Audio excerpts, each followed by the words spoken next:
छठा दिन जादू की तरह काम करना। अपनी किसी भी गतिविधि, कला, शिक्षा या योग्यता को इसे लेकर इतने आगे तक ले जाएं जहां तक ये पहले कभी नहीं गई थी, तो आप इसके जादू के क्षेत्र में पहुंचने के लिए विवश कर देंगे। ऐसा कैसे हो सकता है कि एक व्यक्ति जो घोर गरीबी में पैदा होता है, शून्य से शुरुआत करता है और जिसके पास बहुत कम शिक्षा होती है, वो आगे चलकर राष्ट्रपति या मशहूर हस्ती बन जाता है या कारोबारी साम्राज्य खड़ा करके संसार के सबसे अमीर लोगों में से एक बन जाता है। और ऐसा क्यों होता है कि दो लोग एक ही करियर में शुरुआत करते हैं, लेकिन एक का करियर सफलता की बुलंदियों को छू लेता है, जबकि दूसरा व्यक्ति काम कर कर के निढाल हो जाता है, लेकिन जी तोड़ कोशिशों के बावजूद सफल नहीं हो पाता। सफलता की खोई हुई कड़ी है कृतज्ञता, क्योंकि आकर्षण के नियम के अनुसार आपको उस चीज़ के लिए कृतज्ञ होना पड़ता है जिसकी बदौलत सफलता आपकी ओर आकर्षित होती है। इसीलिए कृतज्ञता के बगैर स्थायी सफलता पाना असंभव है। यदि आप सफलता पाना चाहते हैं या अपनी नौकरी या कारोबार में अवसर, प्रमोशन, धन, जबरदस्त विचार, प्रेरणा और प्रशस्ति जैसी अच्छी चीज़ों को बढ़ाना चाहते हैं, तो अपनी नौकरी या कारोबार के लिए कृतज्ञ होना अनिवार्य है। आप में जितनी अधिक कृतज्ञता होती है, कृतज्ञ होने के लिए आपके पास उतनी ही अधिक चीज़ें आ जाएंगी। और अब तक आपको यह समझ आ चुका होगा कि अपने जीवन में किसी चीज़ को बढ़ाने के लिए आपको उसके लिए कृतज्ञ होना पड़ता है, जो आपके पास पहले से ही है। जिसके भी पास कृतज्ञता नौकरी या कारोबार के लिए है, उसे अधिक दिया जाएगा और वो समृद्ध होगा। जिसके भी पास कृतज्ञता नौकरी या कारोबार के लिए नहीं है, उसके पास जो है वो सब भी उससे ले लिया जाएगा। जब आप अपने कारोबार के लिए कृतज्ञ होते हैं, तो आप खुद से ही अपने काम में अधिकतम मेहनत करेंगे। और जब आप अपने काम में अधिकतम मेहनत करते हैं, तो अपनी ओर आने वाले धन तथा सफलता को बढ़ा लेंगे। यदि आप अपने कारोबार के लिए कृतज्ञ नहीं हैं, तो आप स्वतः ही इसमें कम मेहनत करेंगे। इस तरह जब आप कम देते हैं, तो आपको मिलता भी कम है और आपकी ओर आने वाली चीज़ें भी कम हो जाती हैं। फलस्वरूप आप अपने कामकाज से कभी खुश नहीं होंगे, कभी अनिवार्य से अधिक योगदान नहीं देंगे, जिससे आपकी नौकरी या कारोबार ठहर जाएगा और अंततः इसका ह्रास होगा, जिसका अर्थ है कि आपकी नौकरी भी जा सकती है। याद रखें, जिसमें कृतज्ञता नहीं है, उसके पास से वो भी ले लिया जाएगा जो उसके पास है। आप कृतज्ञता की जितनी मात्रा देते हैं, उसी अनुपात में आपको प्रतिफल मिलता है। आप अपनी कृतज्ञता की मात्रा को नियंत्रित करके खुद को मिलने वाली धनराशि की मात्रा को नियंत्रित करते हैं। यदि आप किसी कारोबार के मालिक हैं, तो आपके कारोबार का मूल्य आपकी कृतज्ञता के अनुसार बढ़ेगा या घटेगा। आप अपने कारोबार, ग्राहकों और कर्मचारियों के लिए जितने अधिक कृतज्ञ होते हैं, कारोबार उतना ही ज़्यादा फलेगा, फूलेगा और बढ़ेगा। जब मालिक कृतज्ञ होना छोड़ देता है और कृतज्ञ होने के बजाय चिंता करने लगते हैं, तो कारोबार नीचे की ओर फिसलने लगता है। यदि आप अभिभावक हैं और आपका काम अपने बच्चों की परवाह करना तथा घर संभालना है, तो जीवन में इस बिंदु पर कृतज्ञ होने के लिए चीज़ों की तलाश करें।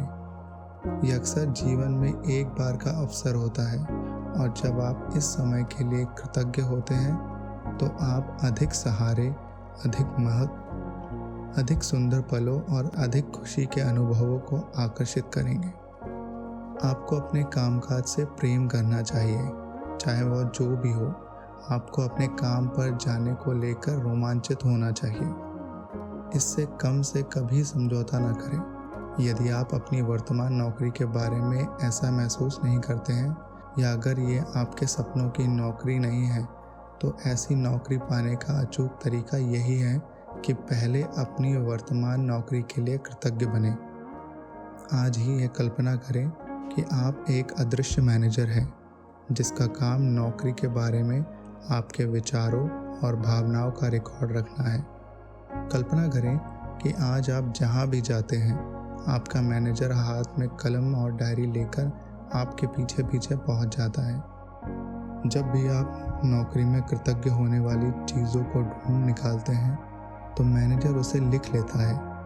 आपका काम कृतज्ञ होने के लिए अधिकतम चीज़ों की तलाश करना है, ताकि दिन के अंत में मैनेजर के पास कृतज्ञता की लंबी सूची बन जाए। ये सूची जितनी लंबी होती है, आपका अदृश्य मैनेजर आपके धन, कामकाज में सफलता, अवसरों, आनंद और संतुष्टि में उतना ही अधिक जादू कर सकता है।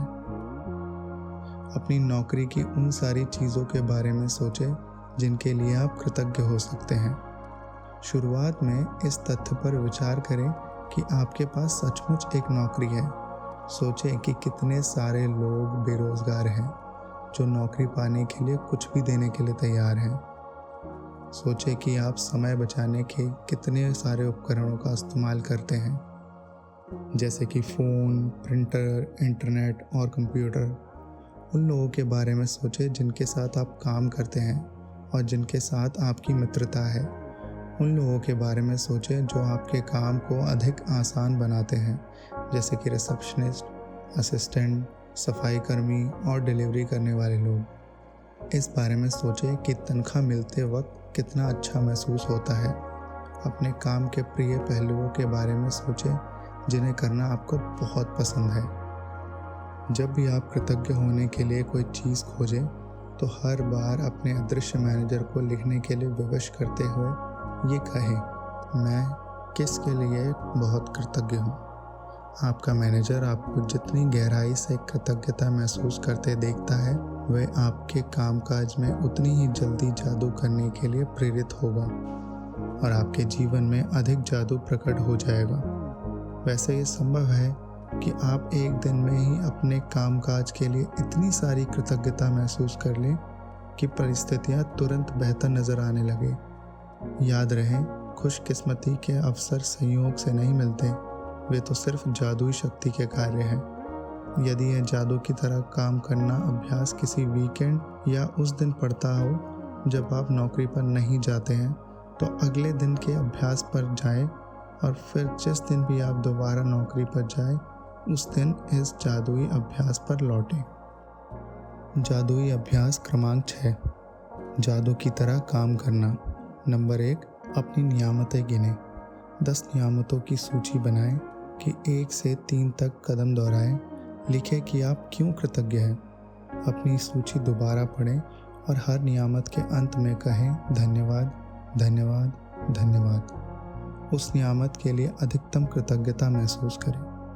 नंबर 2, आज ऑफिस में काम करते समय ये कल्पना करें कि एक अदृश्य मैनेजर आपका पीछा कर रहा है और जब भी आप कृतज्ञ होने के लिए कोई चीज़ खोजते हैं, तो वो उसे लिख रहा है। आज आपका काम अपनी नौकरी में ज़्यादा से ज़्यादा चीज़ों की तलाश करना है जिनके लिए आप कृतज्ञता महसूस कर सकें।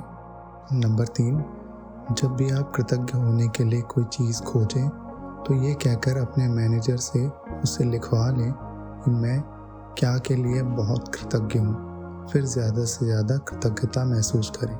नंबर 4, आज रात सोने से ठीक पहले अपना जादुई पत्थर एक हाथ में थामें और दिन भर में हुई सबसे अच्छी चीज़ के लिए जादुई शब्द धन्यवाद कहें। धन्यवाद।